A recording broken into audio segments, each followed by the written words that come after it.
Donc, chers collègues, bonjour et merci de votre présence aujourd'hui et tous nos meilleurs vœux de bonheur, de santé pour cette année 2026 de la part de Renouveau et Démocratie et ainsi qu'à vos proches. Un grand merci à Bruno et tous nos meilleurs vœux, cher Bruno, et on espère Également. continuer cette collaboration étroite en 2026 et les années futures.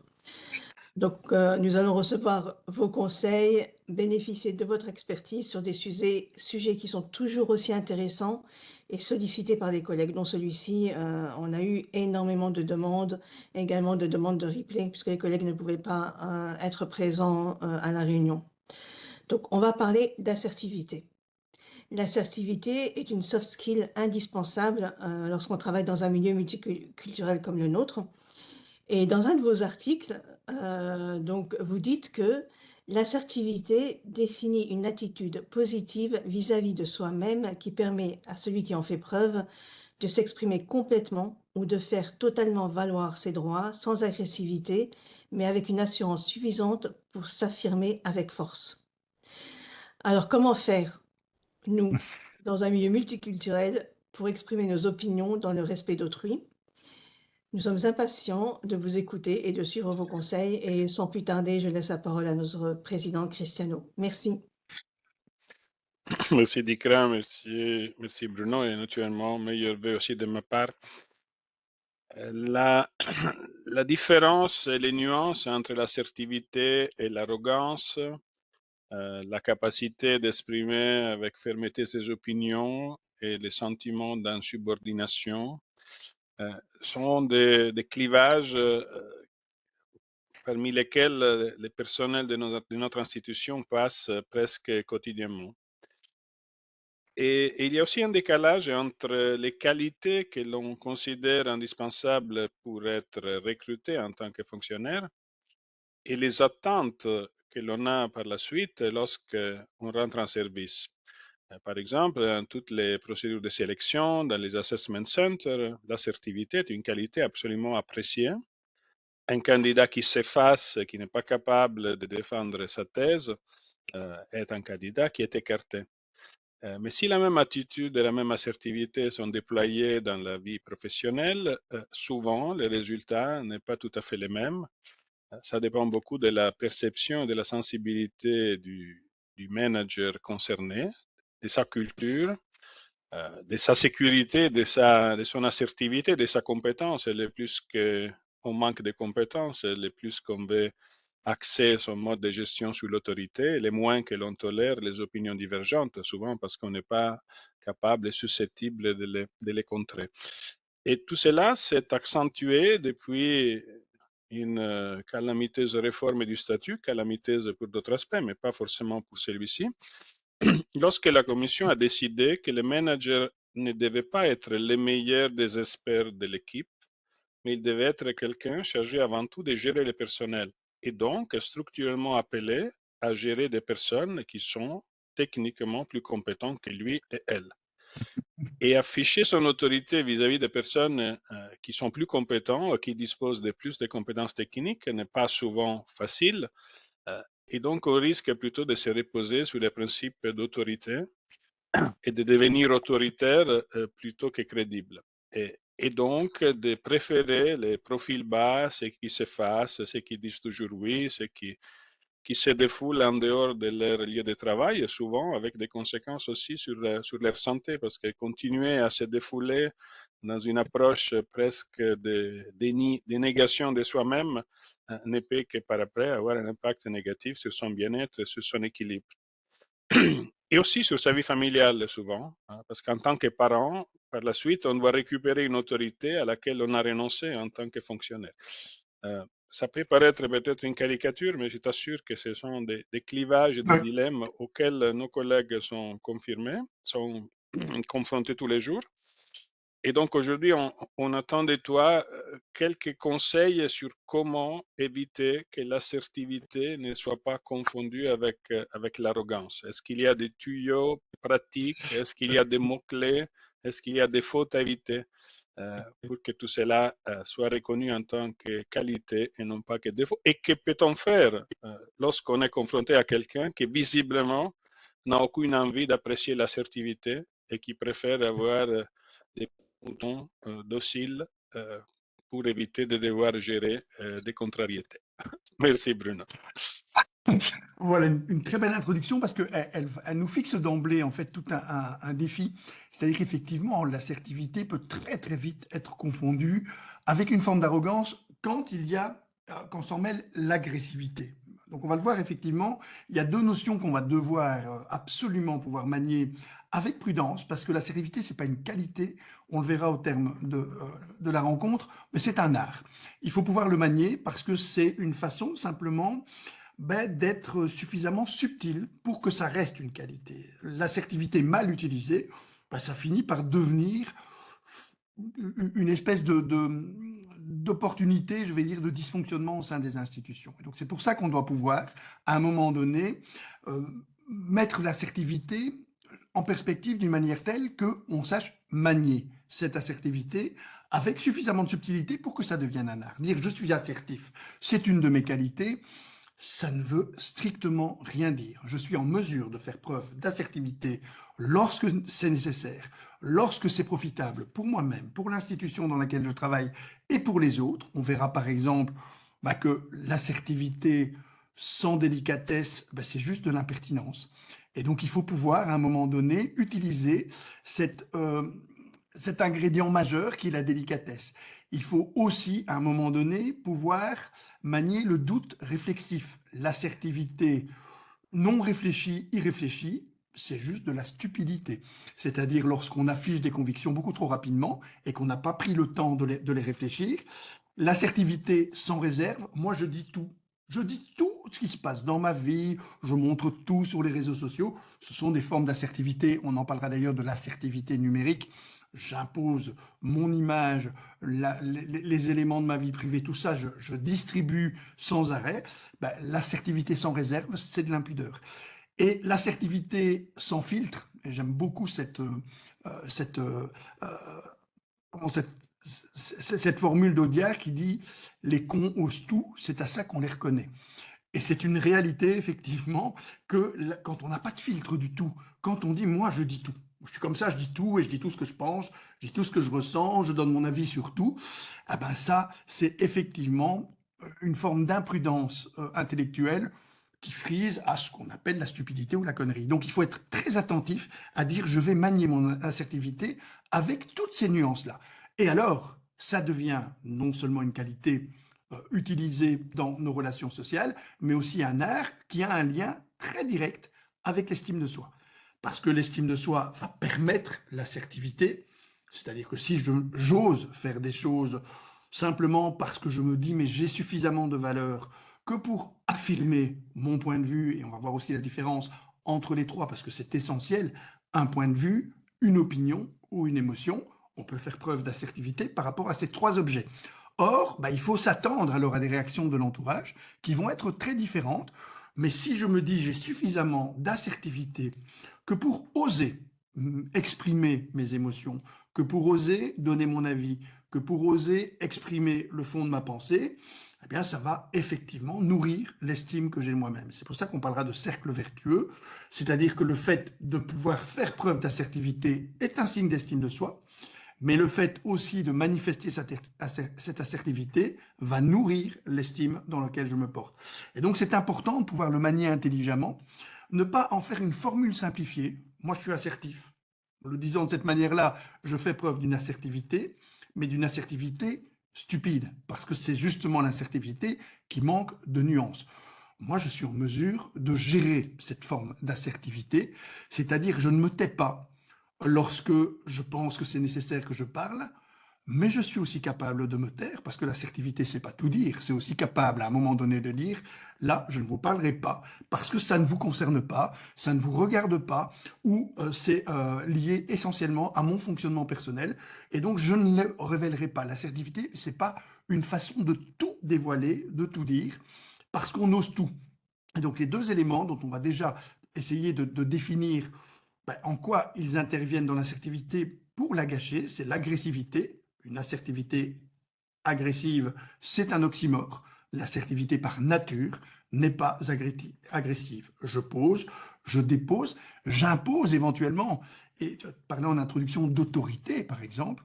Une autorité assertive, c'est quelqu'un qui dit mais je suis là pour vous faire fonctionner ensemble et c'est moi qui en ai la responsabilité. J'ai donc l'autorité pour prendre des décisions qui vont nous permettre de travailler ensemble. Ça, c'est une autorité assertive. L'autorité agressive, c'est moi le chef et vous n'avez rien à dire, c'est moi qui décide tout. Et donc, il y a une véritable différence entre la façon de poser ce statut qui m'a été donné, d'organiser le travail, et l'introduction était à ce niveau-là tout à fait intéressante, parce qu'effectivement, de plus en plus, on a affaire à des personnes qui techniquement nous sont supérieures, par exemple, parce que les compétences, notamment celles qui permettent de relier le travail de l'équipe avec celles d'une intelligence artificielle, eh bien, ce sont des compétences techniques nouvellement acquises qui font que certains sont plus compétents que ceux qui doivent donner. Alors, plutôt que donner d'ordre, je parlerai d'instruction. L'assertivité, c'est le statut qui me permet de donner aux autres des instructions auxquelles ils devront se conformer pour travailler ensemble.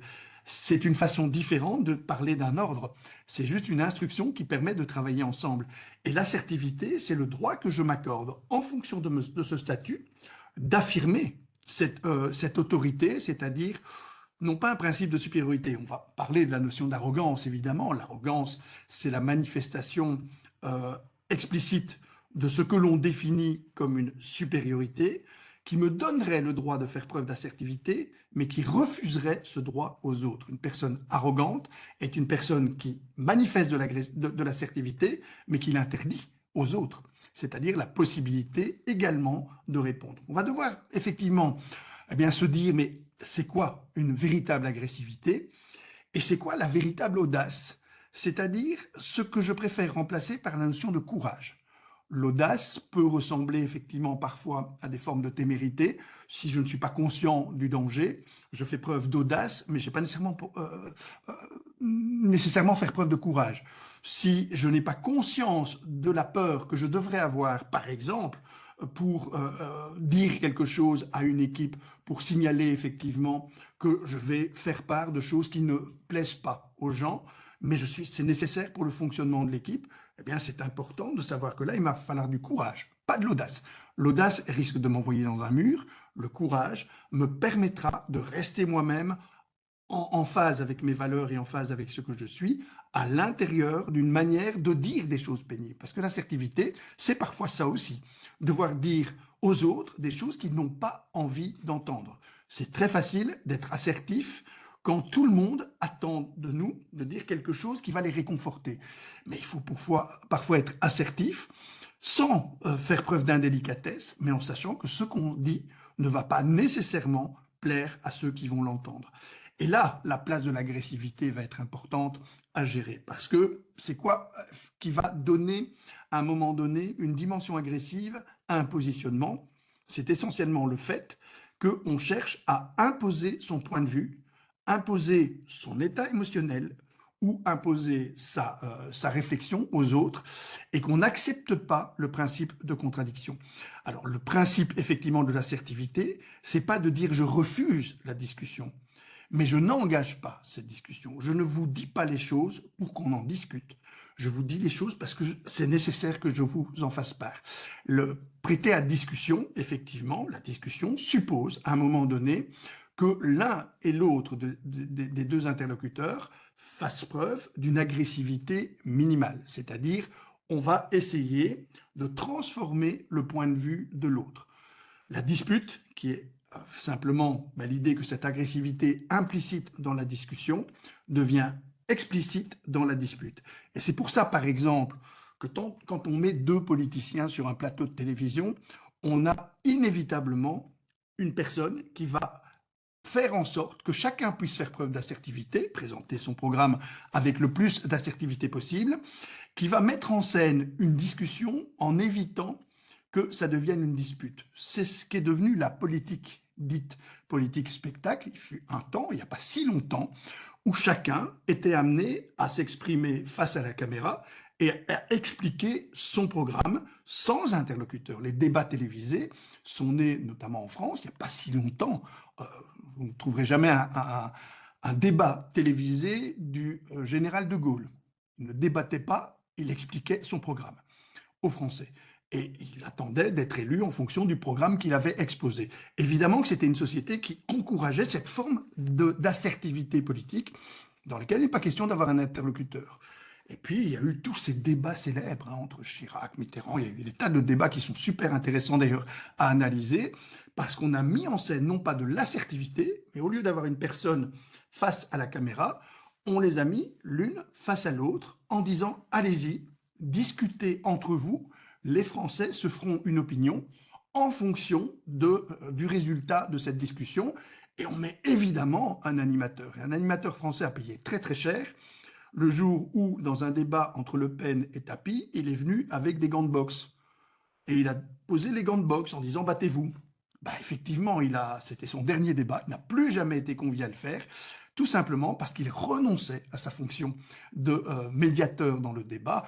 Et Dieu sait si maintenant, avec la politique spectacle, on a été très loin, quand c'est Cyril Hanouna qui fait l'arbitre, on se demande effectivement non seulement quelle qualité on va avoir à la discussion, mais surtout quelle qualité on a à la personne qui est chargée de la modérer, puisque c'est un excitateur et pas un modérateur. On a besoin de modérateurs pour que les personnes puissent faire preuve dans la discussion d'une forme nécessaire ou que l'on considère comme nécessaire d'agressivité. Il y a des joutes verbales d'ailleurs qui sont parfois très intéressantes, mais qui sont devenues l'apanage et le modèle effectivement dans la société, mais c'est qu'on a de plus en plus affaire à ce sentiment qu'on est constamment dans des joutes verbales. Si vous donnez votre avis, si vous exprimez votre pensée, et même si vous manifestez vos émotions, vous avez toujours en face de vous des gens qui s'imaginent que ce qu'on attend d'eux, c'est une réaction qui va contredire, confirmer, les fameux likes, hein, par exemple, hein, les commentaires qu'il y a sur les posts. Le post, c'est une façon de faire preuve d'assertivité. On appelle ça l'assertivité numérique, sauf que tout le monde transforme ça en discussion, en point de discussion, en point de confrontation, parce qu'on donne son avis, parce qu'on like ou on dislike, parce qu'on émet à un moment donné un commentaire qui qualifie ou qui disqualifie le message. Et là, effectivement, on sonne le glas à toute idée d'assertivité. L'assertivité, ce ne sont pas deux interlocuteurs qui discutent, ce ne sont pas deux interlocuteurs encore moins qui se disputent, ce sont effectivement deux personnes qui vont exprimer leur point de vue, leur opinion et leurs émotions. On a trop peu, y compris dans le monde de l'entreprise, l'opportunité de le faire de cette manière-là. Or, c'est souvent comme ça que ça fonctionne le mieux, lorsqu'on veut sortir du spectacle, entre guillemets, que suppose finalement cette agressivité qui semble être une manière d'être quasiment naturelle. On a l'impression que quand on exprime un point de vue, une émotion ou une opinion, eh bien, elle doit nécessairement être soumise à l'examen des autres. Dans l'assertivité, on renonce à persuader, on renonce à convaincre. On dit, on exprime, on pose, on dépose. Dès que vous avez le sentiment que vous devez persuader vos interlocuteurs, vous n'êtes plus dans l'assertivité, vous êtes dans autre chose. Et dès que vous avez l'impression que vous devez convaincre vos interlocuteurs, vous n'êtes plus non plus dans l'assertivité. L'assertivité, c'est je pose, je dépose, éventuellement j'impose, on le verra si j'ai l'autorité pour le faire, et je n'attends pas, à un moment donné, un débat contradictoire. C'est pour ça qu'on est dans un registre de communication qui ne peut pas être systématique. Je ne fais preuve que d'assertivité, et je suis constamment en train d'affirmer des choses qui n'acceptent pas la contradiction. Un dictateur, c'est l'assertif absolu. Tout ce qu'il exprime, il ne supporte pas. Et on a des exemples politiques, je ne vais même pas citer les noms, de personnes qui, dès qu'on conteste leur point de vue, prennent des mesures économiques à augmenter des taxes à 200% ou des choses de cet ordre-là. Ah bien, si c'est ça l'assertivité, évidemment qu'il faut s'en méfier, parce que là, c'est juste de l'autoritarisme. Et c'est ça qu'on va devoir analyser ensemble. Quand est-ce que je peux faire preuve d'assertivité et quand est-ce que cette assertivité, finalement, devient quelque chose qui est positif à la vie de l'institution, de ceux qui ont autorité et de ceux qui doivent se soumettre à cette autorité, mais qui doivent évidemment aussi pouvoir faire preuve d'assertivité. Et pour ça, on va devoir d'emblée séparer les choses par rapport à ce qui est trop souvent chez l'être humain mélangé, ses pensées qui sont le produit de ses réflexions, ses émotions qui sont le produit finalement des manières dont il réagit dès qu'il est affecté par ce qu'il est en train de vivre sur le plan émotionnel, et ce point de vue qui effectivement dans une démocratie suppose que chacun doit pouvoir émettre son point de vue par rapport à un phénomène qui le concerne. Et donc on doit bien comprendre qu'on a affaire à trois choses tout à fait différentes. Dans une démocratie, une pensée, une réflexion, par nature, ça invite à la contestation, parce qu'elles sont contestables. Un véritable environnement démocratique, c'est un environnement dans lequel on vient régulièrement chercher vos opinions, mais pas seulement pour le plaisir de prendre les opinions, et surtout pas en donnant à ce moment-là une forme agressive à l'opinion majoritaire, en supposant que dès qu'on a affaire à une majorité, cette majorité a le pouvoir d'écraser tout le reste. Puisque la majorité a décidé, la minorité se tait. Il n'est plus question d'émettre quoi que ce soit comme opinion, puisque vous avez perdu. Les opinions uniques, n'en parlons pas, et même les opinions partagées, que deux personnes simplement partagent, eh bien n'ont pas de force. Dans une vraie démocratie, toutes les opinions ont une force, et ont en tout cas la force d'être transmises aux organes dans lesquels on va prendre la décision. Que ce soit des opinions majoritaires, des opinions minoritaires, des opinions partagées ou des opinions singulières. Et l'idéal démocratique suppose que chaque fois qu'une opinion est ramenée dans les organes où on prend les décisions, on garantit que l'on va exprimer à ceux qui ont émis cette opinion le chemin qu'a fait l'opinion dans le processus de décision. C'est-à-dire, on a pris une décision qui n'est peut-être pas conforme à ce que vous souhaitiez en termes d'opinion, mais voilà pourquoi on n'a pas pu suivre votre opinion jusqu'au bout. Et pouvoir simplement renvoyer, en ce compris aux minorités, mais aussi à ceux qui ont des opinions partagées, deux personnes qui pensent quelque chose, et puis on prend une décision qui visiblement ne tient pas compte de leur pensée, de leur réflexion, et on ne leur dit rien, vous créez une forme de frustration partagée chez ces deux personnes. Et l'opinion singulière de la personne qui à un moment donné pensait différemment des autres, il faut toujours se dire que si à un moment donné on n'avait pas tenu compte des opinions singulières, on serait encore tous en train d'imaginer que la Terre est plate. Et donc les opinions singulières, dans une structure, ont aussi une forme de validité. On ne peut pas parler d'assertivité si on n'a pas donné cette parole. C'est pour ça que le principe démocratique, il est relié au mécanisme d'assertivité. Il y a des espaces sociaux dans lesquels l'assertivité est tout simplement interdite. Vous n'avez pas le droit de manifester, d'exprimer une opinion, non seulement parce qu'on ne va pas la chercher, parce qu'on ne s'en soucie pas, mais aussi parce qu'elle n'a pas de validité. Les espaces démocratiques qu'on essaie de construire, toutes les opinions doivent avoir leur validité, et donc on doit pouvoir se dire, la personne, et on parlait tout à l'heure d'une forme d'autorité, une autorité démocratique, c'est une autorité qui va régulièrement chercher les opinions, qui ne suit pas nécessairement toutes ces opinions, mais qui renvoie aux personnes qui ont émis cette opinion, l'idée que leur opinion a été utile et qu'elle a fait un chemin dans le processus de décision. Une opinion, ceci dit, se conteste et dire « je fais preuve d'assertivité, donc je dis tout ce que je pense et je ne tolère pas la contestation. Si vous avez de l'autorité, c'est le principe d'une dictature, et si vous n'avez pas d'autorité, c'est juste quelque chose qui est complètement vain, parce que ça n'aboutira à rien. Donc c'est vraiment important de pouvoir se dire, l'assertivité, elle est reliée au principe démocratique, parce que pour avoir une estime de soi, on parlait tout à l'heure du lien entre l'estime de soi et l'assertivité, une estime de soi qui se met en mouvement, il faut que vous ayez l'impression que vos pensées, vos réflexions, elles ont été sujettes à considération, et vous ne l'aurez que si la personne qui prend les décisions vous explique, voilà ce que tu penses, je sais que on n'a pas suivi exactement le produit de ta réflexion, mais voilà pourquoi on ne l'a pas fait. Et là, vous avez le sentiment que votre réflexion a été validée par un système, et donc cette assertivité, alors, devient utile et participe à la construction de l'estime de soi de chacun. C'est très différent si vous devez émettre un avis. Un avis, ce n'est pas une opinion, et il faut toujours faire la part des choses entre les deux. Une opinion dans une démocratie, il faut accepter qu'elle se conteste et donc en faire un argument qui interdit toute discussion. Ce ne sont pas effectivement des éléments qui, dans une démocratie, sont très utiles. Un avis, lui, ne supporte pas la discussion, mais suppose qu'on va cumuler les différents avis. Des avis s'accumulent les uns par rapport aux autres. C'est pour ça que c'est important.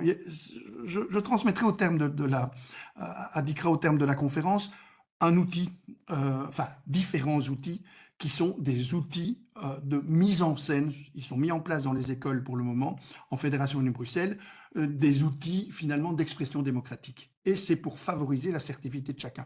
Pas pour faire parler ceux qui parlent déjà, ceux qui ont l'assertivité dite naturelle en forme de qualité, mais pour que ceux qui ont plus de mal à exprimer leur point de vue, leurs opinions, leurs avis, leurs émotions, aient cette opportunité de le faire parce qu'on met en scène finalement des espaces de parole régulés, des espaces de dialogue concerté et ce qu'on appelle le chapeau de Bono qui va permettre, par exemple dans ce cas-là, de récolter les avis.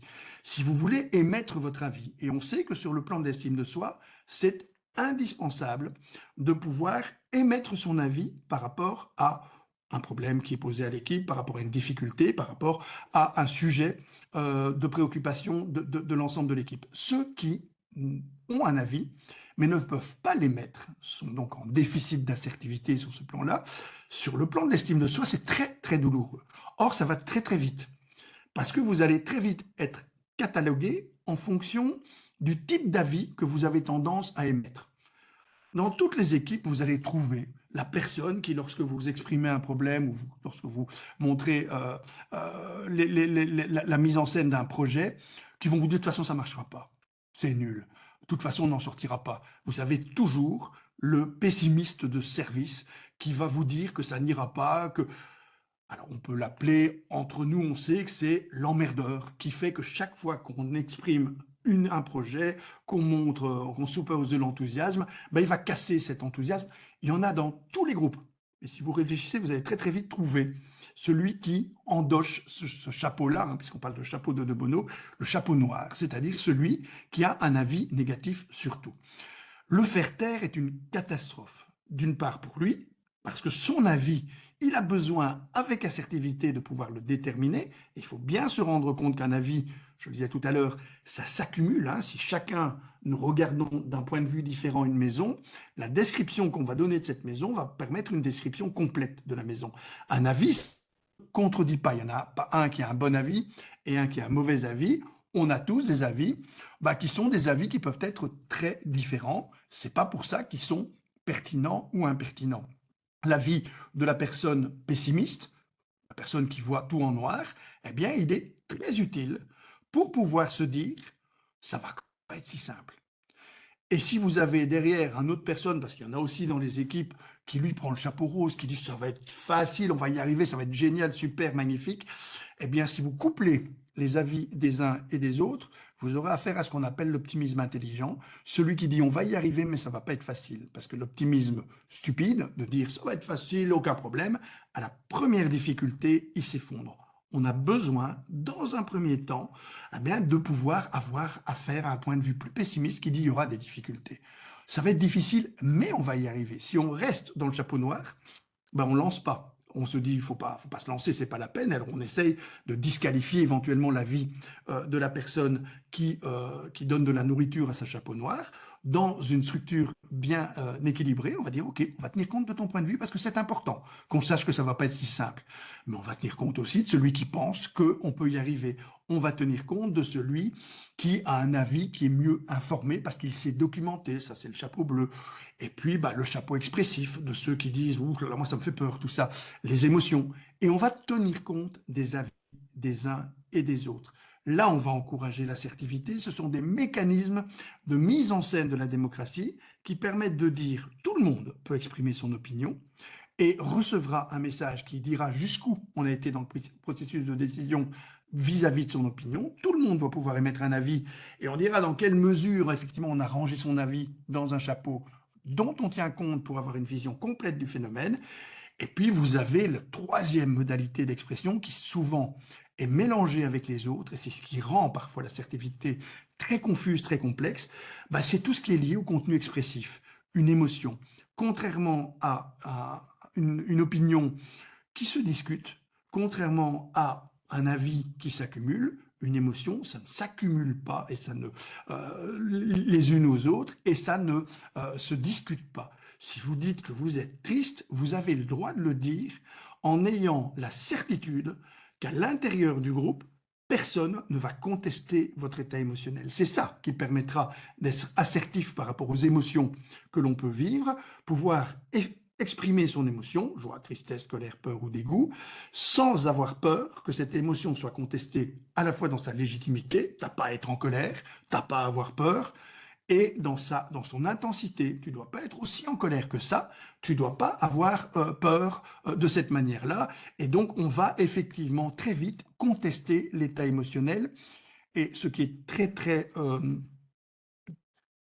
perturbant dans un groupe humain, c'est qu'on aura tendance à contester d'autant plus les états émotionnels des gens qui nous sont proches. Si vous êtes proche de quelqu'un dans votre univers professionnel, vous allez constater que si vous exprimez une émotion, il va très vite la contester, principalement parce qu'il est proche de vous. Et que donc, si vous lui dites que vous êtes triste, il va s'arranger très très vite pour dire que vous ne devez pas être triste, que vous avez plein de raisons d'être content et que vos raisons de votre tristesse ne sont pas aussi graves que ce que vous pensez, tout simplement parce qu'il est proche et qu'il craint la contagion émotionnelle. Un professionnel, par exemple, sait comment il va devoir agir. Vous êtes triste, vous avez bien raison d'être triste, dites-moi pourquoi vous êtes triste, et il va contenir cette émotion. C'est pour ça qu'on a parfois besoin d'un espace professionnel ou d'un espace dans lequel la prise de parole est régulée pour que cette prise de parole émotionnelle soit protégée lorsqu'on exprime avec assertivité ses états émotionnels. La qualité de la personne qui exprime ses émotions de manière assertive, c'est de pouvoir repérer les endroits où il peut le faire et celles où il est préférable d'éviter de le faire, parce que cette assertivité va se retourner contre lui dans la mesure où son émotion ne sera pas protégée. Et donc c'est important d'avoir ces différents endroits dans lesquels on va pouvoir mettre en scène, mais finalement, cette forme d'assertivité en disant qu'est-ce qu'on va faire de ce que je vais dire? Parce que l'assertivité sans discernement, c'est aussi un risque d'être disqualifié dans ses prises de parole. Donc il faut pouvoir repérer, et le rôle de l'institution, c'est de mettre en place ces différents espaces, en ne mélangeant pas les choses. Si on mélange les espaces, on exprime ses émotions, faire une réunion, par exemple, en espérant, et certains responsables le font, allez, vous pouvez vider votre sac, vous dites tout ce que vous pensez, tout ce qui est... allons-y. Vous risquez effectivement d'avoir un espace très mal protégé parce qu'on va mélanger des émotions, des opinions et des avis. Il faut qu'on puisse vraiment séparer les choses. C'est à ça que servent les fiches outils dans cette boîte à outils démocratique que je me ferai un plaisir de distribuer au terme de la conférence pour que ces différents outils puissent mettre à disposition des personnes qui en ont besoin pour encourager l'assertivité. Il y a beaucoup trop d'espace dans lequel on encourage cette assertivité, mais sans protéger la prise de parole. Et alors les gens nous disent, mais oui, on m'a dit que je pouvais tout dire. Mais non, on ne peut pas tout dire dans une structure sociale, et l'assertivité, ça a été très bien dit en introduction, elle peut très très vite se retourner contre celui qui en fait preuve, parce que c'est assimilé à de l'arrogance, parce que c'est assimilé aussi à quelque chose qui suppose une forme d'indélicatesse, dire tout ce qu'on pense des gens qui nous entourent en disant « moi je suis assertif, tu sais, je dis tout ce que je pense » et faire preuve d'une indélicatesse vis-à-vis de ce qu'ils sont en train de vivre.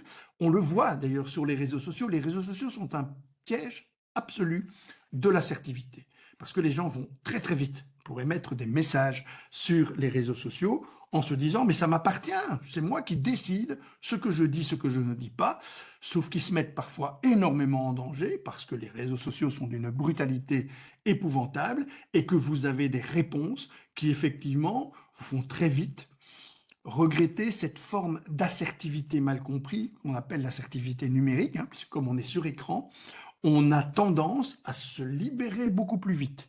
Et donc, on voit effectivement des personnes qui écrivent sur les réseaux sociaux des messages qu'ils n'exprimeraient pas de vive voix s'ils étaient dans une réunion in the real life, comme on dit, en face à face avec les personnes. Et puis, il s'expose à ce moment-là, après, à une espèce de curée, parce que les gens, effectivement, vont réagir à son message. Et cette assertivité, à ce moment-là, elle est perçue comme très malvenue. Il y a toujours deux questions qu'on doit se poser quand on veut faire preuve d'assertivité. La première question, est-ce que ce que je dis est utile pour moi ou pour les autres?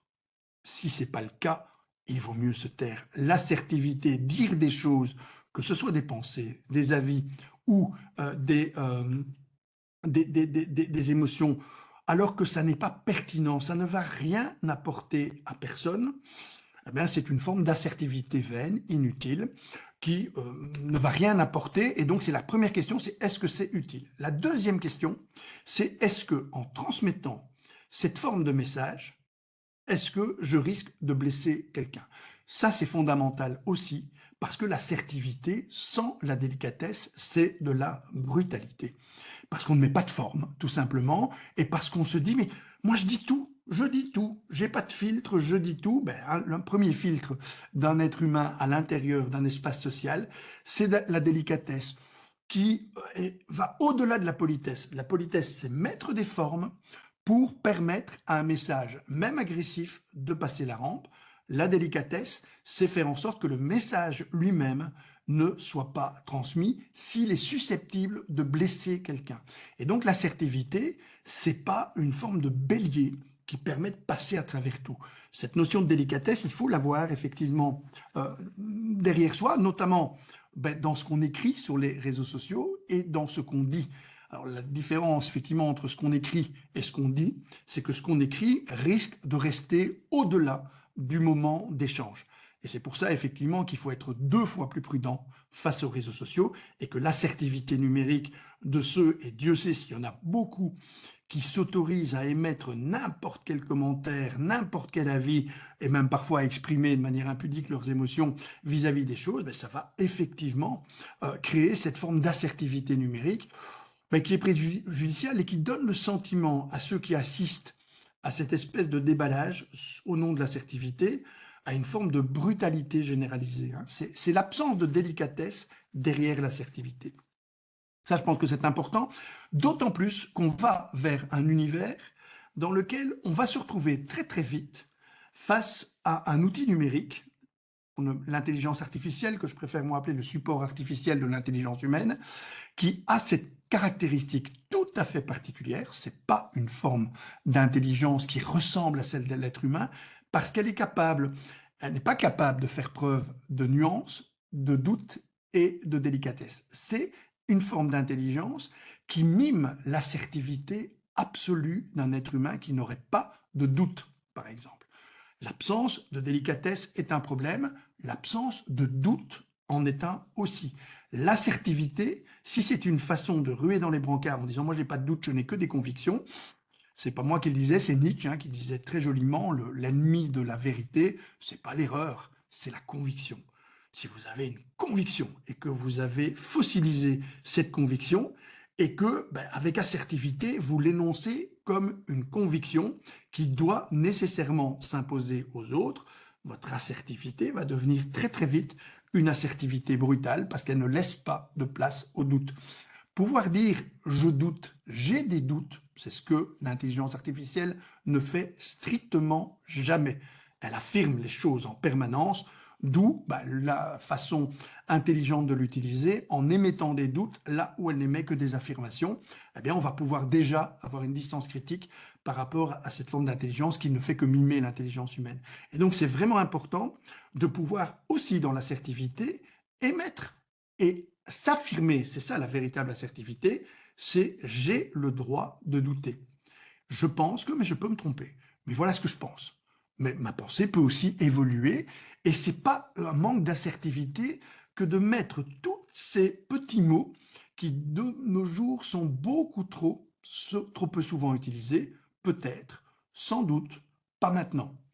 Tout ce qui sort du oui-non immédiat. La véritable assertivité, c'est pouvoir dire des peut-être, pouvoir dire des sans doute et dire des pas maintenant. C'est-à-dire, pas dans l'immédiat, je ne réagis pas de manière immédiate, je vais réfléchir à la difficulté et on en parlera plus tard. Parce qu'il faut bien comprendre que l'intelligence humaine, si on veut la concevoir, Il faut arrêter de penser qu'elle est compartimentée en différents espaces, l'intelligence mathématique, l'intelligence... Et on parlait tout à l'heure de personnes qui sont expertes dans un domaine et qui parfois sont plus expertes que la personne qui a autorité sur elle. Eh bien, c'est effectivement cette idée qu'il y aurait une partie de leur cerveau qui est mieux spécialisée que les autres et qui leur permet d'être plus performantes. C'est sans doute vrai qu'ils ont myélinisé des circuits cérébraux qui font qu'ils sont plus capables de réflexion dans un domaine que, en ce compris, celui qui a autorité sur les personnes.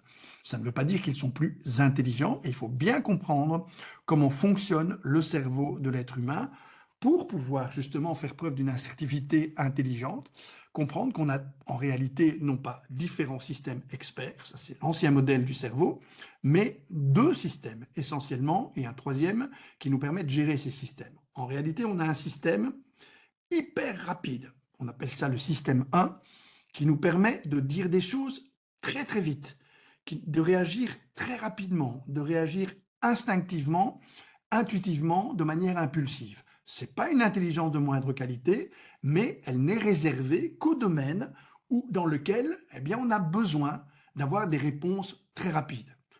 Si je demande à ceux qui sont autour de la table 3 fois 4, l'immense majorité, je pense même la totalité des personnes, va me dire 12, parce que c'est un automatisme cérébral, c'est dans le système 1. 17 fois 36, ah là, on est déjà tous en train de se dire, mince, là je vais devoir utiliser mon système 2, celui qui passe par le cortex, qui est beaucoup plus lent, mais beaucoup plus fiable. Et donc on est dans ce registre, effectivement, qui chez nos enfants d'ailleurs sont souvent très mal utilisés. Quand on demande à nos enfants de répondre vite à un problème mathématique, par exemple, on leur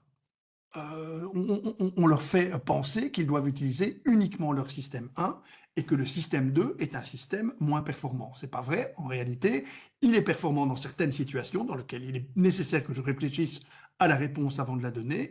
Le système 1 n'est nécessaire que lorsque je dois réagir très très vite parce que par exemple ma vie en dépend. Et on a un système 3 qui nous permet de dire là utilise ton système 1, là ton système 2, là le système 1 puis le système 2 par exemple, et donc qui va combiner et qui va activer un système ou l'autre. L'assertivité doit aussi tenir compte de ce mécanisme-là. Je vais réfléchir avant de dire les choses. Je vais utiliser mon système 2 et pas systématiquement mon système 1. Le gros problème, notamment des réseaux sociaux, c'est que les gens réagissent essentiellement de façon hyper rapide avec ce système 1, un message, une réaction directement. Ah ben j'ai prévu d'assertivité et j'ai exprimé ce que je ressentais, ce que je pensais et mon avis par rapport à un problème et je l'ai exprimé de manière ultra rapide. Le vrai problème, c'est que l'assertivité, elle suppose souvent un mécanisme de réflexion. Je vais réfléchir, après je m'autoriserai à exprimer ma réflexion, le produit de ma réflexion, je m'autoriserai à exprimer ce que je pense, mon avis sur les choses, et éventuellement les émotions, ce que je ressens par rapport à ce que je viens de vivre, mais en prenant le temps pour le faire. L'assertivité, c'est pas l'impulsivité. L'assertivité, c'est pas non plus, on en a parlé tout à l'heure, l'audace. Les timides peuvent être très assertifs. Une des façons d'ailleurs d'affirmer sa timidité, pour dire je suis timide, on va imaginer quelqu'un doit présenter un exposé, et puis bon, c'est pas du tout son truc.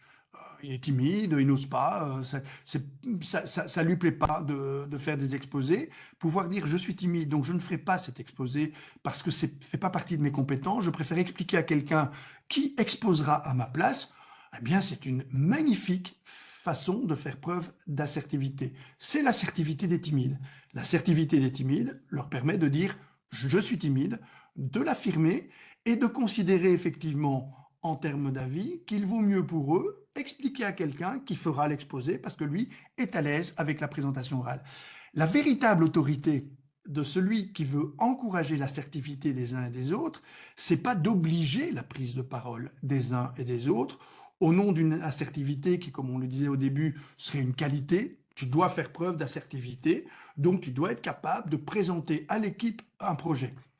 Ben non, ça ne fait pas partie de mes qualités et l'affirmer. L'exemple typique, c'est celui que Melville mettait en jeu lorsque je préférerais ne pas. Pendant l'ensemble du roman, la personne va s'opposer en préférant ne pas. Alors c'est une formule qui semble tout à fait vague et qui pourtant montre, Barthold Bay, pour ceux qui connaissent le roman, montre une véritable assertivité de quelqu'un qui ne va jamais rentrer dans un système parce qu'il estime que dans ce système, on ne fait que du travail inutile. Et la véritable opposition, c'est préférer ne pas, c'est-à-dire s'abstenir.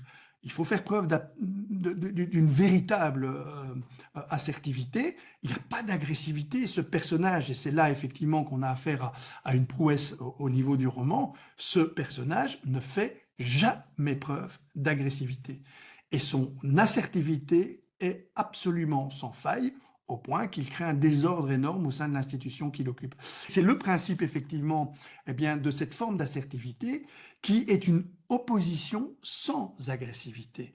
Pouvoir s'abstenir, par exemple, l'assertivité, c'est pas se lancer sur les choses, c'est pas donner son opinion de manière hyper rapide, c'est aussi pouvoir s'abstenir, pouvoir effectivement dire qu'on ne souhaite pas faire les choses et donc on ne les fera pas. Alors, c'est pas de l'insubordination. L'insubordination, c'est une opposition agressive. Ici, on dit « je préfère ne pas ». Ça veut dire oui, je ne vois pas par quel angle vous allez pouvoir me forcer, c'est ça qu'il est en train d'exprimer, mais il n'y a pas d'agressivité. Et donc, c'est important qu'il y ait cette forme, effectivement, qui permet de distinguer, parce qu'il ne faut pas d'agressivité, et il faut aussi, pour l'assertivité, une relative audace. Mais une audace que je préfère considérer comme étant une forme de courage. Le courage, simplement, qui suppose effectivement non pas l'absence de peur, ça c'est l'audace qui suppose l'absence de peur, mais le courage suppose j'ai peur. J'ai peur d'exprimer mon émotion, j'ai peur de partager ma réflexion, j'ai peur d'émettre un avis.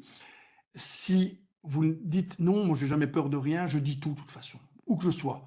Là, vous n'avez même pas besoin d'assertivité.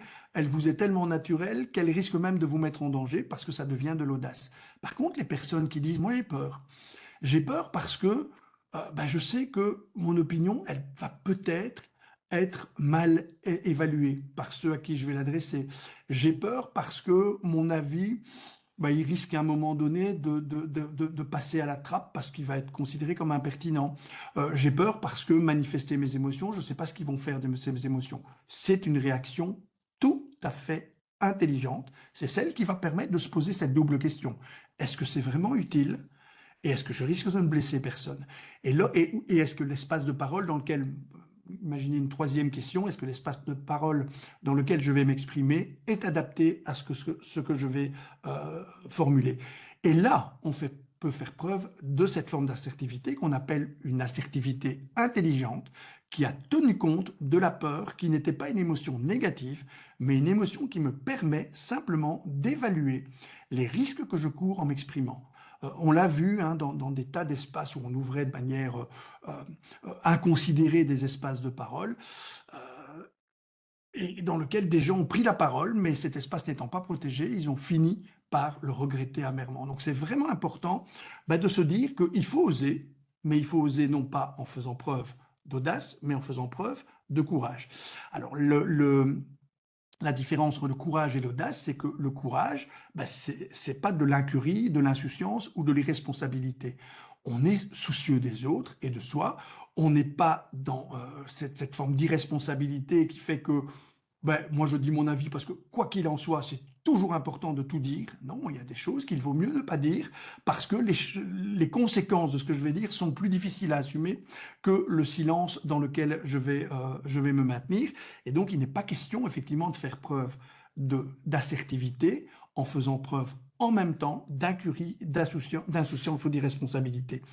Et l'idée aussi, c'est de se dire il ne s'agit pas effectivement de confondre cette forme d'audace de dire avec la témérité de ceux qui se foutent de tout, qui se moquent de tout, qui n'accordent de l'importance à rien. Ça, c'est pas de l'assertivité. Et trop souvent, j'entends effectivement une confusion entre les deux en disant au nom de l'assertivité, je m'autorise tout. Non, la force de demeurer soi-même conforme à ses valeurs et fidèle à ses valeurs dans tout ce qu'on va affirmer et donc pouvoir faire de cette forme d'assertivité, à ce moment-là, un véritable réceptacle de l'estime de soi. C'est là qu'on peut avancer par rapport à une assertivité qui trop souvent est confondue alors, sinon, avec l'idée que la personne s'est autorisée à tout dire, elle fait preuve d'une arrogance qui suppose que partout où elle est, elle a l'impression qu'on attend d'elle qu'elle exprime son point de vue, mais un point de vue qui va nier l'existence de tous les autres points de vue. Une réflexion qui va écraser toutes les réflexions susceptibles de le contredire, et des émotions qui sont des émotions qu'on suppose vouloir imposer aux autres. Là, on a une forme d'assertivité qui est très, très vite reliée à une manifestation d'arrogance. En réalité, l'arrogance, c'est la supériorité que l'on se donne lorsqu'on considère que nos pensées, nos émotions et nos avis valent plus que les pensées, les avis et les émotions des autres. C'est ça l'arrogance. C'est pas l'assertivité en elle-même qui est arrogante, c'est le contexte dans lequel on fait preuve de cette assertivité et l'absence de précaution, notamment de précaution oratoire. Moi, j'encourage toujours, et notamment dans les mails, à mettre tous ces petits mots comme peut-être, sans doute, c'est mon avis, je le partage, vous en faites ce que vous voulez, plutôt que affirmer les choses. Alors, il faut être vraiment très, très attentif, notamment dans l'usage des mails. Il faut savoir qu'effectivement, la politesse, qui est cette espèce de vernis qui permet à l'assertivité de se glisser partout, y compris dans les espaces où elle n'est pas attendue. La politesse, c'est une qualité humaine. Là, c'est pas un art, c'est une qualité qui permet à l'assertivité de se manifester. Sauf que on a tous appris la politesse dans nos environnements familiaux, parfois culturellement un tout petit peu différent, mais ça, on sait très vite s'en accommoder. Par contre, personne autour de la table n'a appris ce qu'on appelle la politesse numérique. Et là, il faut être très, très attentif parce que cette forme d'assertivité, notamment dans l'échange de mails, elle produit beaucoup, beaucoup de dégâts. Je rappelle souvent cette recherche qui a été réalisée qui montre que si vous mettez en gras une partie de votre message numérique et vous soulignez en gras, c'est comme si vous haussez la voix. L'assertivité suppose de pouvoir parler sur un ton posé. Je pose ce que je vais dire, je n'ai aucune intention agressive. Dès que vous avez des modulations de votre voix, dès qu'elle prend un ton agressif, vous risquez effectivement d'être taxé d'arrogance, non pas parce que vous faites preuve d'assertivité, mais parce que vous faites preuve d'agressivité dans le ton de votre voix. Or, mettre en gras suppose effectivement, dans l'esprit de l'interlocuteur, d'associer le message que vous venez de transmettre à une voix qui se hausse et qui devient menaçante. Et donc, on ne se rend pas compte, on met en gras en disant qu'il faut faire vraiment attention à ça. Eh bien, c'est comme si vous aviez haussé la voix. Les fameux 3 points d'exclamation qu'on voit de plus en plus apparaître, alors que grammaticalement, ça n'a strictement aucun sens, c'est comme si vous haussiez la voix en tapant sur la table, dans l'esprit de celui qui reçoit votre message. Et donc, vous imaginez effectivement cette forme d'assertivité, qui est en réalité de l'agressivité numérique, qui suppose à un moment donné qu'on vient d'émettre une opinion, un avis ou même une émotion, en la rehaussant d'un haussement de voix et du fait de frapper sur la table. Évidemment que c'est assez mal reçu, et là, on trouve, dans ces cas-là, beaucoup de réactions, qui sont des réactions qui sont souvent très mal conscientes. On se dit, tiens, j'ai reçu un message, je l'ai mal vécu, je ne sais pas pourquoi. Et puis on constate que ces messages mal vécus, c'est des formes d'assertivité mal maîtrisées parce que la personne a mis des éléments en gras, a rajouté des points d'exclamation, a mis en copie, par exemple, votre supérieur hiérarchique. C'est comme si, je vous disais, je vais vous dire quelque chose, mais je suis pas très sûr que vous allez savoir le comprendre complètement et agir en conséquence. Donc, je vais inviter quelqu'un à assister à ma prise de parole par rapport à vous. Ça peut être votre supérieur hiérarchique ou quelqu'un d'autre. Quand on met des personnes en copie, c'est ce mécanisme-là qu'on active chez la personne qui reçoit le message. Tout ça, ce sont des mécanismes qui font que cette assertivité numérique, elle suppose tout un apprentissage parce qu'il ne suffit pas de dire les choses. Et c'est la grosse difficulté avec l'assertivité, c'est que tout le poids du message, et quand en introduction on dit mais l'assertivité est une qualité et on va vérifier votre assertivité dans un entretien, j'aurais tendance à dire il y a déjà un vrai problème dans la façon de poser le mécanisme. Il n'y a pas que l'émetteur. L'émetteur intelligent s'interroge toujours sur ce que le récepteur va faire de son message. Et c'est pour ça que cette question, comment mon message risque-t-il d'être reçu? Comment je peux l'exprimer d'une manière telle qu'effectivement je peux ne pas trahir ma pensée, ne pas m'éloigner de mon avis ou masquer mes émotions, mais exprimer l'un et l'autre sans que ce soit blessant et sans créer à un moment donné une forme d'ambiguïté. L'assertivité, je le disais en introduction, bah, c'est un art parce que ça se travaille. Et donc, c'est le principe même d'un art. Un art, vous devez le travailler. C'est pas une qualité, c'est encore moins une qualité innée. Votre qualité, vos qualités, ce sont vos capacités de vous exprimer, vos capacités d'être plus ou moins sensible, donc de repérer vos émotions, de faire preuve, par exemple, alors là, je veux utiliser un autre mot bateau, hein, d'empathie. Alors, j'ai tendance à dire, soyez très attentifs, notamment dans le milieu professionnel, à ne pas confondre l'empathie et la sympathie. Vous devez faire preuve de sympathie les uns envers les autres. L'empathie, c'est une qualité professionnelle, essentiellement professionnelle. Moi, je l'ai apprise, cette qualité, dans ma formation d'assistant social où on me parlait de Rogers, de la pédagogie humaniste, et on me disait il faut être authentique, empathique et congruent, parce qu'évidemment que c'est terriblement important d'avoir affaire à quelqu'un qui est capable d'être attentif à vos émotions en faisant complètement abstraction des siennes, qui est capable d'être authentique et d'être, je vais dire, d'avoir un fil conducteur dans l'identité qu'il met en jeu par rapport à l'autre, et qui est capable d'accepter de manière inconditionnelle ce qu'il peut dire. Mais c'est dans le cadre d'un soutien psychosocial réalisé par un professionnel. D'un collègue, on n'attend pas de l'empathie, et notamment cette forme d'empathie mécanique qui suppose, alors il va imaginer quelqu'un vient de vivre quelque chose de dramatique, et je manifeste mon empathie avec des systèmes mécaniques du style, je vais le faire avec Digra, hein, je conçois que vous soyez très triste pour le moment, mais il faut quand même travailler, hein, et, et je ne vous donnerai pas de jours de congé pour cela. L'empathie protège parce que c'est donné, d'ailleurs l'intelligence artificielle peut en faire preuve, aucun problème. Vous le lui demandez, elle va avoir tous ces messages théoriques à sa disposition. C'est très très peu assertif.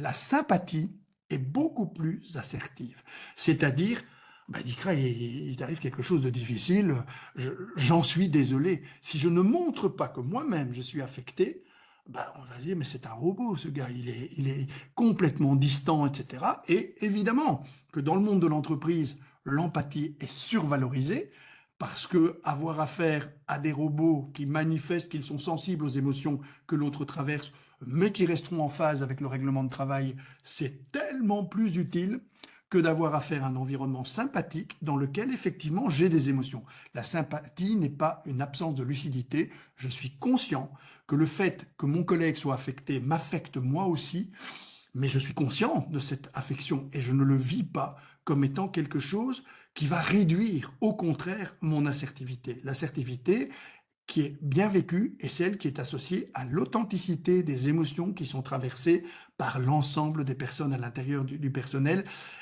C'est pas le fait d'une forme d'empathie robotisée qui me permettrait d'énoncer des formules toutes faites, qui là, effectivement, puisqu'elles sont toutes faites, puisqu'elles sont stéréotypées, puisqu'elles sont mécanisées, donnent une impression d'assertivité. On n'est pas réellement dans l'assertivité, parce qu'on n'est pas réellement dans l'expression des contenus émotionnels. Et c'est pour ça qu'il faut revaloriser de plus en plus la sympathie, comme il faut revaloriser tous ces petites mécaniques, la délicatesse, le doute, la réserve et le fait de mettre des filtres qui sont liés par exemple à la politesse élémentaire. On ne peut parler d'assertivité que si on revalorise ces différents ingrédients qui rendent alors l'assertivité comme étant un fluidifiant des relations humaines et non pas comme quelque chose que les uns et les autres s'autorisent au nom du droit qu'on aurait de dire tout et n'importe quoi dans n'importe quel lieu. Voilà, je laisse une petite place pour les questions, donc n'hésitez pas. Merci à tout le monde en tout cas. C'est vraiment Bruno. Par rapport à l'assertivité, l'empathie, la sympathie et l'intelligence artificielle, j'ai été récemment confronté à une situation assez spéciale au sein d'un service où un collègue a envoyé un message qu'il avait de toute évidence élaboré avec ChatGPT. Et il a envoyé le message, mais il a aussi copié dans le message qu'il a envoyé la, la suggestion de ChatGPT, veux-tu que je sois plus empathique et chaleureux? Et lui, il avait répondu non, 3 points d'exclamation. Et il a balancé ça à son interlocuteur. C'est le gros avantage de ChatGPT, c'est qu'il n'a aucune conscience humaine et donc il va sortir des questions. Veux-tu que je sois empathique? Oui. Comme si ça avait du sens, cette question qu'il va nous poser quasi systématiquement, hein. Et donc, si on fait l'exercice d'ailleurs de dire non, je veux que tu sois sympathique. Là, ChatGPT est très embêté parce que lui-même ne ressentant pas d'émotion, il est incapable de faire preuve de sympathie. Mais et effectivement, refuser le message empathique, c'est Et les c'est transmettre l'empathie comme étant la réponse, c'était pas tout étouffée à dans fait l'œuf. utile pour que l'interlocuteur apprécie. Parmi les Effectivement. questions, j'invite les collègues à poser des questions sur les chats parce que comme ça, on va les enregistrer. Il y a une question à laquelle même toi, peut-être Bruno, tu ne sauras pas répondre. Comment peut-on faire accepter l'assertivité face à un public dont l'ego est surdimensionné et comment on peut gérer des personnes de mauvaise foi? Alors, je vais réussir à y répondre quand même, parce que la mauvaise foi, c'est un droit de chacun. Et dans l'assertivité, on laisse l'autre à sa mauvaise foi, comme on renvoie l'autre à son ego. Si vous avez affaire à quelqu'un qui a un ego disproportionné, ça veut dire simplement que vous n'arriverez pas à le toucher. Donc vous n'allez pas l'affecter, quoi que vous fassiez. Ça veut dire que s'il est ce qu'on appelle la mauvaise foi, et Dieu sait si on a tous l'impression que ceux qui ne partagent pas nos avis, qui ont une opinion différente de la nôtre, sont quand même de mauvaise foi. C'est naturel. On a l'impression, a priori, que ce qu'on pense est d'une logique implacable, que la manière dont on voit les choses est celle dont tout le monde voit les choses. Et donc la mauvaise foi, c'est juste quelqu'un d'obtus, qui n'a qu'un avis, et qui n'a qu'une forme de réflexion qu'il a enracinée dans des convictions et qu'il est capable effectivement de déterminer en dépit du bon sens qu'à un moment donné il a raison. Et c'est assez extraordinaire de voir comme les gens peuvent s'accrocher à des opinions. Je vais prendre un exemple tout récent. Le joueur marocain qui rate son penalty. Il a raté son penalty. Il n'y a pas d'autre. Eh bien, des personnes continuent à dire il l'a fait exprès. Il l'a fait exprès parce que le penalty n'était pas justifié. Le joueur a dit textuellement qu'il l'avait pas fait exprès, qu'il a eu une espèce d'idée, effectivement, qu'en tirant ce penalty de cette manière-là, il allait le réussir. Eh bien, les gens disent non, non, c'est quand même, et c'est ça ce qu'on appelle la mauvaise foi, quand je marque au bout. Et donc, on a effectivement affaire à quelqu'un vis-à-vis desquels c'est pas la peine de discuter. Et il faut pouvoir en termes d'assertivité, dire ok, je comprends, tu penses comme ça, tu as le droit. Tu as un ego surdimensionné, c'est même pas la peine, effectivement, de le faire remarquer à la personne. Je sens que tout ce que je peux dire et toute concession que tu me feras est une forme de douleur pour toi parce que tu veux pas être affecté et que tu ne feras pas de concession. Très bien, tu as le droit. Mais moi, j'ai le droit de penser autrement. Mais moi, j'ai le droit de penser différemment. J'ai des éléments pour... je peux t'en faire part ou pas, si tu préfères rester effectivement dans ta mauvaise foi, ne pas bousculer les personnes, parce qu'en bousculant des personnes de mauvaise foi ou à l'ego surdimensionné, eh bien, on se bouscule soi-même. Si vous vous tapez la tête sur un mur, c'est pas le mur qui aura mal, hein, c'est vous. Et donc, c'est vraiment important de se dire, quand on suspecte effectivement cet ego qui souvent est le fait de personnes qui parfois sont plus fragiles qu'on l'imagine, mais ne supporteraient pas de laisser un tout petit peu de concession parce que le risque de blesser leur ego créerait un effondrement pas possible. Et l'idée d'avoir des convictions, qu'elles soient religieuses, qu'elles soient dogmatiques, eh bien, c'est une façon simplement aussi de bâtir une forteresse autour de ces idées parce qu'on les sait plus fragiles qu'on ne l'imagine. Et donc, on bâtit des murs. Il faut juste considérer que c'est sans doute lié à une forme de fragilité affective que l'on veut préserver ou à des convictions que l'on sait finalement peut-être plus fragiles que ce qu'on imagine et on ne veut pas les mettre en péril. Ok, c'est le droit de la personne et l'assertivité, c'est pas le bélier qui fonce dans un mur pour transformer ce mur. C'est juste accepter de dire ce type est un mur. C'est même pas la peine, mais je continuerai à dire que j'ai le droit de penser autrement que lui. Et une autre question tout aussi difficile, c'est naturellement l'analyse comparative des comportements des uns par rapport aux autres dans le cadre d'une équipe. Et donc, les mêmes comportements peuvent être appréciés ou pas selon que l'ensemble des autres collègues, par exemple, au sein d'une unité, se comportent d'une manière ou d'une autre. Et donc, si on a affaire dans un système où parce que le chef l'a souhaité ou parce que la personnalité des collègues les suggère, où tout le monde la ferme, où il dit toujours oui, où il n'ose jamais afficher sa propre opinion, si quelqu'un ose le faire, il est clair qu'il est directement taxé et directement renvoyé par rapport à ce que ses collègues euh, font ou ne font pas. Comment peut-on Alors, défendre en quelque sorte les différences lorsqu'on est convaincu qu'il faut le faire sans préjudice de ce que les autres collègues décident de faire de leur côté? alors là, je pense que c'est vraiment important de retourner aux outils démocratiques, hein, dont j'ai parlé tout à l'heure, parce qu'on ne sait pas le faire tout seul, c'est très difficile. La singularité, elle est parfois très difficile à assumer en termes d'avis comme en termes d'opinion. En termes d'émotions, c'est un peu plus simple, parce qu'on accepte l'idée que chacun peut avoir des émotions différentes, mais sur le plan des avis et des opinions, c'est très difficile à assumer. C'est pour ça que les outils sont nécessaires. Parce que c'est difficile aussi de la part de la personne qui, à un moment donné, gère ce groupe, de pouvoir accepter la singularité des opinions et des avis en se disant, bon, il est tout seul à penser ça, laissons-le dans son petit coin. Et donc, on finit effectivement par considérer que la singularité, c'est nuisible à l'effet de groupe. Or, c'est tout à fait l'inverse. C'est pour ça que le chapeau de Bono, par exemple, c'est un outil essentiel. Ce sont les opinions singulières qui font avancer les choses. Ce sont les avis qui, à un moment donné, permettent un changement de perspective, surtout quand on est bloqué dans une problématique et surtout quand on a besoin d'autre chose que de personnes qui vont enraciner nos convictions dans un terrain encore plus solide. Le principe de la personne qui a des convictions, c'est de s'entourer de personnes qui ont des opinions qui permettent simplement à cette conviction de redevenir une pensée vivante, c'est-à-dire une pensée qui s'expose à la pensée des autres. Et c'est pour ça que les outils sont nécessaires, parce que le penchant de l'être humain, c'est de se débarrasser de tout ce qui, à un moment donné, pourrait être vécu par son cerveau comme un obstacle.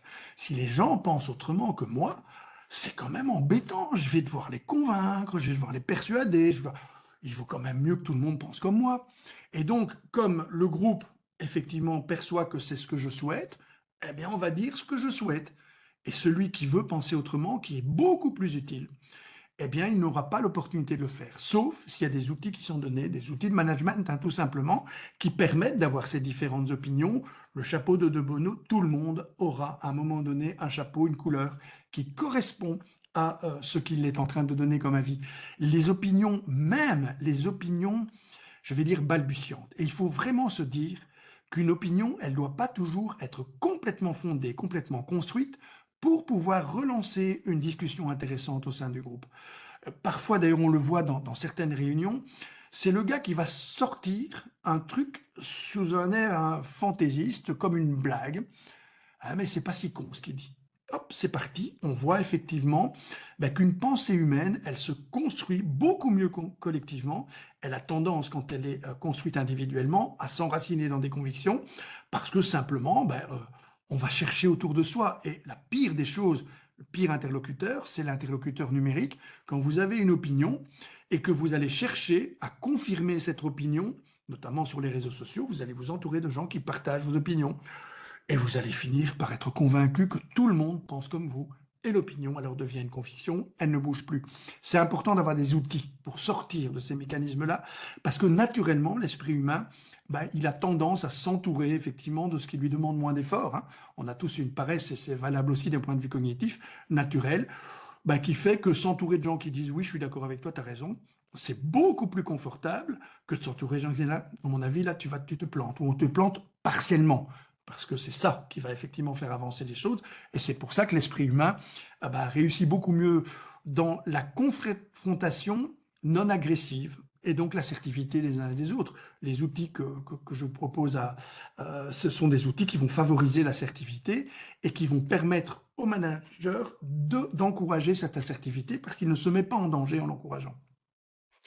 C'est clair qu'une difficulté supplémentaire à laquelle nous sommes confrontés, c'est travailler dans un système multilingue et multiculturel où parfois s'exprimer dans une langue qui n'est pas sa langue maternelle n'est pas perçu exactement de la même manière par quelqu'un qui est peut-être de langue maternelle et qui trouve certaines formules. C'est en même temps une vraie richesse, hein, ce que vous avez, c'est-à-dire des cultures différentes, des langues différentes, parce que les langues sont l'expression d'une culture. Vous avez des langues dans lesquelles on a plus de mots pour dire les choses, hein.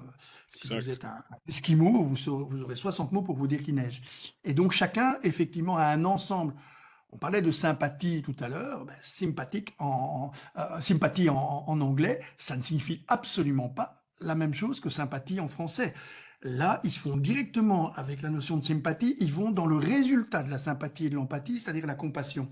Et évidemment que lorsqu'on entend ça et qu'on fait un travail sur ces petites sensibilités linguistiques qui créent des différences, on va avancer beaucoup plus vite que lorsque on fait en sorte que on serait dans une forme d'uniformité, tout le monde la même idée, tout le monde le même avis, tout le monde la même langue, tout le monde la même culture.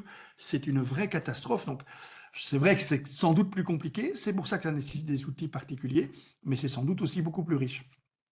Bon, c'est clair aussi que ce n'est pas tout à fait équitable parce qu'il y a des collègues qui travaillent dans leur propre langue maternelle et d'autres qui ont dû l'apprendre. Et c'est clair que ça devient aussi un outil de pouvoir imposer sa propre langue vis-à-vis des autres. On est multilingue, mais on travaille monolingue. Donc, il est très difficile. Mais imposer sa langue, c'est de l'arrogance linguistique. On parlait d'arrogance tout à l'heure, c'est juste ça. Cette petite phrase, comment tu dis ça dans ta langue, toi? Simplement l'utiliser de manière régulière parce que ce sont les nuances dans les langues qui font justement l'intelligence. L'intelligence se manifeste dans la nuance, pas dans la brutalité des propos. Et donc lorsqu'on traduit simplement, c'est pour ça qu'on dit toujours que traduire c'est trahir, parce qu'on a tendance effectivement à faire l'impasse sur les nuances. Et donc utiliser justement ces différences linguistiques pour dire mais dans ta langue comment on dit ça? Quel mot est-ce que vous avez pour dire les choses? Eh bien là, on a effectivement l'objet d'un débat, mais il faut éviter l'arrogance linguistique de considérer qu'une langue a plus de qualité qu'une autre langue. Et on l'entend malheureusement trop souvent. Toutes les langues ont une qualité propre à l'environnement dans lequel elles se sont développées. Bon, je pense, Bruno, que tu es le seul capable de rassembler 300 personnes lors d'une conférence alors qu'il fait tellement beau à Bruxelles, ce qui démontre tout à fait l'intérêt que les collègues portent. Pour répondre aux questions, naturellement, la conférence va être enregistrée et publiée en replay sur notre chaîne YouTube, où vous allez être sans doute des centaines et des centaines supplémentaires à vouloir la consulter. On se donne rendez-vous pour d'autres réunions et d'autres conférences avec toi sur des thèmes que tu voudras nous proposer, mais aussi sur des thèmes que les collègues voudront nous suggérer de te proposer. Par exemple, ce que tu as expliqué sur comment on rédige un email, les 3 points d'exclamation, les bold, a suscité des interrogations des collègues. Je vois dans la chat une collègue qui s'occupe de l'helpdesk et qui dit, mais si je mets en bold, en rouge, les instructions, est-ce que je risque d'être mal perçu? Oui ou non? Bon, dans la mesure où on a besoin de l'helpdesk, peut-être les collègues vont être plus indulgents que s'il s'agit des messages entre collègues, mais peut-être la communication numérique dans un milieu professionnel, ça pourrait être un thème important à aborder ensemble. Absolument, et notamment le soutien psychosocial, quand on sait effectivement que maintenant on a 8 jeunes sur 10 qui considèrent que le soutien psychosocial donné par l'intelligence artificielle est de meilleure qualité que celle qui serait donnée par un être humain, là on doit quand même s'interroger sur la façon effectivement dont la politesse numérique, dont l'usage relationnel du numérique doit se mettre en place. Donc aucun problème pour une conférence sur ce sujet. Merci encore Bruno et merci encore aux collègues Merci d'avoir assisté si nombreux. À la prochaine. À bientôt. À bientôt.